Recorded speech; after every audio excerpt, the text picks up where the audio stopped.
നേമത്ത് 9 വയസ്സുകാരി മരിച്ചതാണോ, അതിന് പിന്നിൽ മറ്റാരെങ്കിലും ഉണ്ടോ, അത് കൊലപാതകമാണോ എന്നൊരു സംശയം മുന്നോട്ട് വെച്ചിരുന്നു. അത് ഈ ഒരു വാർത്ത കേട്ട അനവധി ആളുകൾ ചോദിച്ച ചോദ്യമായിരുന്നു ഞങ്ങൾ മുന്നോട്ട് വെച്ചത്. ഇപ്പോഴിതാ ഈ ഒരു കേസുമായി ബന്ധപ്പെട്ട് പോലീസ് ഭാഷ്യം പുറത്തു വരികയാണ്. നേമത്ത് 9 വയസ്സുകാരി മരിക്കാനുള്ള കാരണം ജീവനൊടുക്കിയ തന്നെയാണ്, അതായത് ആത്മഹത്യ ചെയ്ത് തന്നെയാണ് എന്നാണ് പറയുന്നത്. 4ാം ക്ലാസ്സിൽ പഠിക്കുന്ന വിദ്യാർത്ഥിനി ആത്മഹത്യ ചെയ്തത് എന്ന് പോലീസ് പറയുമ്പോൾ അത് വിശ്വസിക്കാൻ ചില ബുദ്ധിമുട്ടുണ്ടെങ്കിലും പോലീസ് നിരത്തുന്ന ചില കാര്യങ്ങളുണ്ട്, തെളിവുകളുണ്ട്. അന്ന് രാവിലെ ആ വീട്ടിൽ സംഭവിച്ചത് എന്താണ് എന്ന് വ്യക്തമാക്കുകയാണ് പോലീസ് ഇവിടെ. അഹല്യ എന്ന 4 വയസ്സുകാരിയാണ് ആത്മഹത്യ ചെയ്തത്. അഹല്യയ്ക്ക് 1.5 വയസ്സ് പ്രായമുള്ള ഒരു അനുജത്തി കൂടിയുണ്ട്. 9 വയസ്സുകാരിയായ ചേച്ചിയാണ് ഇപ്പോഴും ഈ അനുജത്തിയെ നോക്കാറുള്ളത്. അന്ന് രാവിലെയും പതിവ് പോലെ തന്നെ അമ്മ അനുജത്തിയെ ചേച്ചിയുടെ കയ്യിൽ ഏൽപ്പിച്ചിട്ടാണ് പോകുന്നത്. 9 വയസ്സുകാരിയുടെ കയ്യിലാണ് 1.5 വയസ്സുകാരിയെ ഏൽപ്പിച്ചിട്ട് അകത്തേക്ക് പോകുന്നത്. അടുക്കള ജോലി ചെയ്യാനായി അമ്മ പോവുകയായിരുന്നു. ഈ ഘട്ടത്തിൽ കളിച്ചുകൊണ്ടിരിക്കുന്നതിനിടയിൽ 1.5 വയസ്സുകാരി താഴേക്ക് വീഴുകയുണ്ടായി. കട്ടിലിൽ നിന്നും നിലത്തേക്ക് വീണു. ഈ നിലത്ത് വീഴാൻ കാരണം അഹല്യയുടെ അശ്രദ്ധയാണ് എന്ന് പറഞ്ഞ് അമ്മ ശകാരിക്കുകയാണ്. അതായത് സാധാരണഗതിയിൽ ഇളയ കുട്ടി താഴെ വീഴുമ്പോൾ മൂത്ത കുട്ടിയെ ശകാരിക്കുന്നത് പതിവാണ്. അങ്ങനെ അമ്മ വല്ലാത്ത രീതിയിൽ ശകാരിച്ചു എന്ന് പറയുകയാണ്. അതിനുശേഷം അമ്മ ആശുപത്രിയിലേക്ക് പോയി എന്നും പറയുന്നുണ്ട്. അതല്ല, തയ്യൽ ജോലിക്കാരിയായ അമ്മ തയ്ച്ചത് കൊണ്ട് കൊടുക്കാനായി പോയത് എന്നും പറയുന്നുണ്ട്. അങ്ങനെ വീട്ടിൽ നിന്നും ഇറങ്ങിയപ്പോഴും ഈ 1.5 വയസ്സുകാരിയെ മൂത്ത കുട്ടിക്ക് 4ാം ക്ലാസ്സിൽ പഠിക്കുന്ന ഈ 9 വയസ്സുകാരിയുടെ കയ്യിൽ ഏൽപ്പിച്ചിട്ട് നോക്കിക്കോണം എന്ന് പറഞ്ഞിട്ടാണ് ഇറങ്ങുന്നത്. ആ ഘട്ടത്തിൽ രാവിലെ ശകാരിച്ച ആ ദേഷ്യവും വിഷമവും ഒക്കെ തന്നെ ആ കുട്ടിയുടെ മനസ്സിൽ ഉണ്ടായിരുന്നു എന്ന് പറയുന്നു. അതിനുശേഷവും ഇളയ കുഞ്ഞിനെ ഏൽപ്പിച്ചിട്ട് പോയപ്പോഴും അമ്മ നീ നോക്കിക്കോണം, കുഞ്ഞിന് എന്തെങ്കിലും പറ്റിയാൽ നിന്നെ ഞാൻ ശരിയാക്കും, അങ്ങനെ എന്തൊക്കെയോ പറഞ്ഞു എന്നുള്ള കാര്യമൊക്കെ തന്നെ വരുന്നുണ്ട്. പക്ഷേ സാധാരണഗതിയിൽ ഒരു അമ്മ ഒരു കുഞ്ഞിനോട് പറയുന്ന രീതിയിൽ മാത്രമാണ് അമ്മ പറഞ്ഞതെന്ന് പറയുകയാണ്. അല്ലാതെ മനസ്സ് വിഷമിപ്പിക്കാനോ അല്ലെങ്കിൽ അത്രയും രീതിയിൽ അടിക്കുകയോ അങ്ങനെയൊന്നും പറഞ്ഞിട്ടില്ല എന്നും പറയുന്നുണ്ട്. ഈ കുഞ്ഞാണ് അതിനുശേഷം മുത്തശ്ശിയോട് മുട്ട പൊരിച്ച് തരുമോ എന്ന് ചോദിക്കുകയായിരുന്നു. അപ്പോൾ ആ ഘട്ടത്തിൽ മുത്തശ്ശി അകത്തേക്ക് പോയി ഈ കുഞ്ഞിന് വേണ്ടി മുട്ട പൊരിച്ചു നൽകാനായി അടുക്കളയിലേക്ക് പോവുകയാണ്. ഈ 1.5 വയസ്സുകാരിയെ അവിടെ തന്നെ ഇരുത്തിയതിനു ശേഷം 4ാം ക്ലാസ്സിൽ പഠിക്കുന്ന ഈ 9 വയസ്സുകാരിയായ അഹല്യ എന്ന ഈ കുട്ടി പ്രധാന വാതിലിനോട് ചേർന്നുള്ള ആദ്യ മുറിയിലെ ഈ ഫാനിൽ തൂങ്ങി മരിക്കുകയായിരുന്നു. അഹല്യയ്ക്ക് 146 സെന്റിമീറ്റർ ആണ് നീളമുള്ളത്, അതായത് പൊക്കമുള്ളത്, ഉയരമുള്ളത് 146 സെന്റിമീറ്റർ ആണ്. കട്ടിലിന് മുകളിൽ ഒരു പ്ലാസ്റ്റിക് കസേര വലിച്ചിട്ടതിന് ശേഷം അതിന് മുകളിൽ കയറി നിന്നാണ് തൂങ്ങി മരിച്ചത് എന്നുള്ള വിവരമാണ് പോലീസ് ലഭിക്കുന്നത്. അങ്ങനെ കട്ടിലിന്റെ മുകളിൽ ഒരു പ്ലാസ്റ്റിക് കസേര വലിച്ചിട്ട് അതിന് മുകളിൽ കയറിയാൽ ഈ ഫാനിൽ എത്താനായി 145 സെന്റിമീറ്റർ മതിയാകുമെന്നാണ് പോലീസ് പറയുന്നത്. പക്ഷെ അപ്പോഴും ഒരു ചോദ്യമുണ്ട്, എങ്ങനെയാണ് ഈ കുട്ടി, അതായത് ഈ ഫാനിനോട് നേരെ താഴെ ആയിരുന്നോ കട്ടിൽ എന്നുള്ള ചോദ്യം വരുന്നുണ്ട്.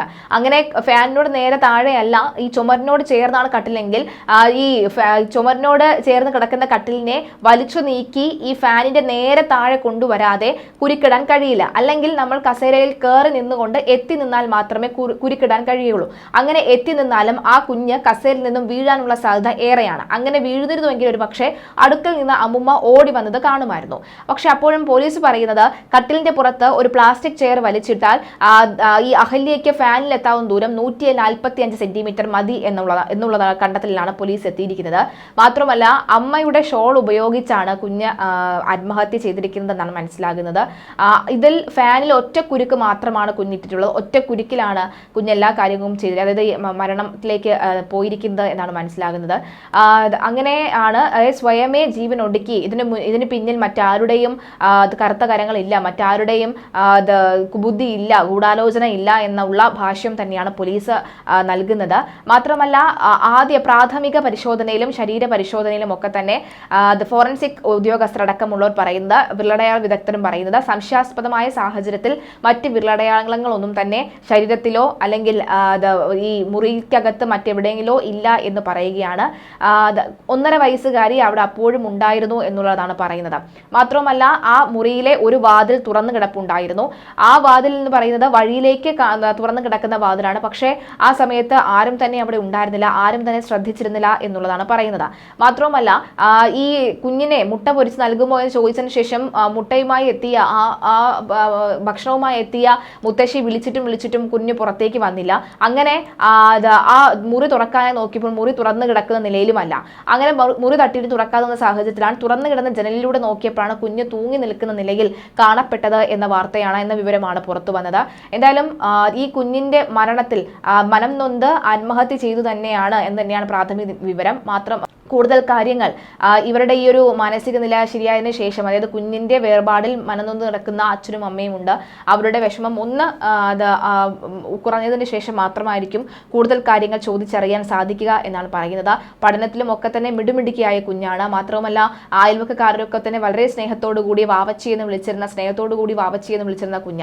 ഇവിടെ നമ്മൾ സംശയത്തോടു കൂടി ഇപ്പോഴും നമുക്ക് ദഹിക്കാത്ത കുറച്ച് കാര്യങ്ങളുണ്ട്. അതായത് എങ്ങനെയാണ് ഈ 4ാം ക്ലാസ്സുകാരിക്ക് തൂങ്ങി മരണം, ആത്മഹത്യ എന്നിവയെക്കുറിച്ചൊക്കെ തന്നെ അറിയാൻ സാധിക്കുക എന്നുള്ളതാണ്.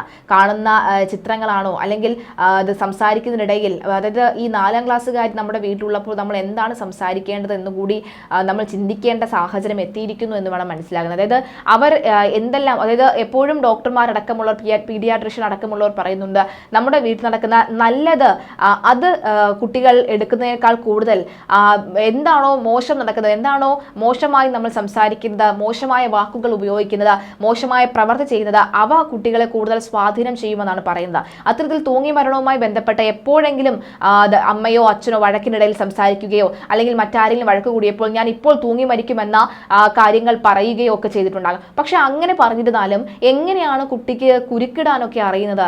എങ്ങനെയാണ് കുട്ടി ഇത്തരത്തിൽ ചുമരോട് ചേർന്ന് കിടന്ന ഈ ഒരു കട്ടില് എങ്ങനെയാണ് വലിച്ചു നീക്കി ഈ ഫാനിന്റെ നേരെ കീഴ്പോട്ട് കൊണ്ടുവന്നത് എന്നതടക്കമുള്ള സംശയങ്ങളുണ്ട്. എന്തായാലും വ്യക്തമായി തന്നെ പോലീസ് കുടുംബാംഗങ്ങളെ ചോദ്യം ചെയ്യേണ്ട ഒരു സാഹചര്യമാണ് ഉണ്ടാകുന്നത്. അമ്മയ്ക്കൊക്കെ എതിരെ നിരവധി സൈബർ അറ്റാക്കുകളൊക്കെ നടക്കുന്നുണ്ട്. പക്ഷേ നമുക്ക് ഇപ്പോൾ അവരെ ഒന്നും പറയാൻ സാധിക്കുകയില്ല. അതായത് ആ അച്ഛൻ്റെയും അമ്മയുടെയും മാനസിക നില കൂടി പരിശോധിച്ചാൽ, കാരണം അനവധി ആളുകളാണ് ഒന്ന് കുഞ്ഞിനെ അടിച്ചു പോയല്ലോ എന്ന് ഓർത്ത് ഇപ്പോൾ നീറി കഴിയുന്നത്. അതായത് ഒരു പക്ഷേ തങ്ങളുടെ ദേഷ്യം ഒന്ന് അടക്കിയിരുന്നുവെങ്കിൽ കുഞ്ഞിപ്പോൾ നമ്മളുടെ കൂടെ ഉണ്ടാകുമായിരുന്നു എന്നുള്ള ചിന്ത വന്നിട്ടുള്ള എത്രയോ മാതാപിതാക്കളാണ് ഇന്ന് നമുക്കിടയിൽ ഉള്ളത്. പക്ഷെ ആ ചിന്ത അവരിലേക്ക് എത്തുമ്പോൾ അവരുടെ കുട്ടികൾ അവരോടൊപ്പം ഇല്ല എന്നുള്ള വലിയൊരു സത്യം അവർ മനസ്സിലാക്കേണ്ടി വരും എന്നുള്ള വാസ്തവം കൂടിയാണ് ഉള്ളത്. എന്താണ് നമുക്ക് കുഞ്ഞുങ്ങളോട് ചെയ്യാൻ കഴിയുക? അതായത് ഒരു തെറ്റ് ചെയ്യുകയാണെങ്കിൽ കുഞ്ഞുങ്ങളെ നമുക്ക് വഴക്ക് പറയാം, അതിനപ്പുറത്തേക്ക് അടിക്കാനോ ഒന്നിനും കഴിയില്ല. മറിച്ച് ഇവിടെ ഒരു തലമുറ വളർന്നു വരുമ്പോൾ അവരുടെ കയ്യിൽ രാസലഹരികളും മറ്റ് വസ്തുക്കളും ഒക്കെ തന്നെ അവരുടെ ജീവിതവും അവരുടെ സമൂഹവും കുടുംബവും ഒക്കെ തന്നെ നശിപ്പിക്കുന്ന രാസലഹരി അടക്കമുള്ളവ അവരുടെ കയ്യിൽ വരുമ്പോൾ എങ്ങനെയാണ് കുഞ്ഞുങ്ങൾ നമുക്ക് വഴക്ക് പറയാതെ വളർത്താൻ സാധിക്കുക എന്നൊരു ചോദ്യവും കൂടി മുന്നോട്ട് വരുന്നുണ്ട്. എന്തായാലും നേമം പോലീസാണ് ഈ ഒരു കേസ് അന്വേഷിച്ചു വരുന്നത്. നേമം പോലീസ് സ്റ്റേഷൻ പരിധിയിലെ ശാന്തിവിള സ്വദേശിയായ ഷാമിന്റെയും ലേഖയുടെയും മകളാണ് അഹല്യ. 4ാം ക്ലാസ്സുകാരിയാണ്. ഇത്തവണ അധ്യയന വർഷം ആരംഭിക്കുമ്പോഴൊക്കെ തന്നെ സ്കൂളിൽ പുത്തൻ ഉടുപ്പും ബാഗും ഒക്കെയായി പോയ അഹല്യയാണ് ഇപ്പോൾ ആ സ്കൂളിലേക്ക് പോകാൻ ആ കുട്ടി ഇല്ല എന്നുള്ളൊരു വാസ്തവമുണ്ട്. ഇതിന് പിന്നിൽ മറ്റെന്തെങ്കിലും, ഇപ്പോഴും പോലീസിന്റെ ഭാഷ്യം പ്രാഥമിക വിവരത്തിൽ നിന്ന് മാത്രമാണ് നമുക്ക് ഈ കാര്യങ്ങളൊക്കെ തന്നെ വ്യക്തമായിട്ടുള്ളത്. മറ്റേതെങ്കിലും സംശയാസ്പദമായ സാഹചര്യത്തിൽ എന്തെങ്കിലും തെളിവോ തുമ്പോ ലഭിക്കുകയാണെങ്കിൽ തീർച്ചയായും പോലീസ് ഈ കേസുമായി മുന്നോട്ട് തന്നെ പോകുമെന്ന കാര്യത്തിൽ സംശയമില്ല. തീർച്ചയായിട്ടും 4ാം ക്ലാസ്സുകാരിയായിട്ടുള്ള കുഞ്ഞിന് മറ്റെന്തെങ്കിലും തരത്തിലുള്ള ബുദ്ധിമുട്ട് ഉണ്ടായിട്ടുണ്ടെങ്കിൽ അല്ലെങ്കിൽ മറ്റാരെങ്കിലും ഇതിന് പിന്നിൽ ഉണ്ടെങ്കിൽ അവരെ തീർച്ചയായും നിയമത്തിന് മുന്നിൽ കൊണ്ടുവരണമെന്ന കാര്യത്തിൽ യാതൊരുവിധ സംശയവുമില്ല. കാരണം ഇനിയും വളർന്നു വരുന്നത് 1.5 വയസ്സുകാരിയുള്ള ഒരു പെൺകുഞ്ഞാണ്. അത് ആ കുഞ്ഞും വളർന്നു വരേണ്ടതുണ്ട് എന്നുള്ളതാണ്.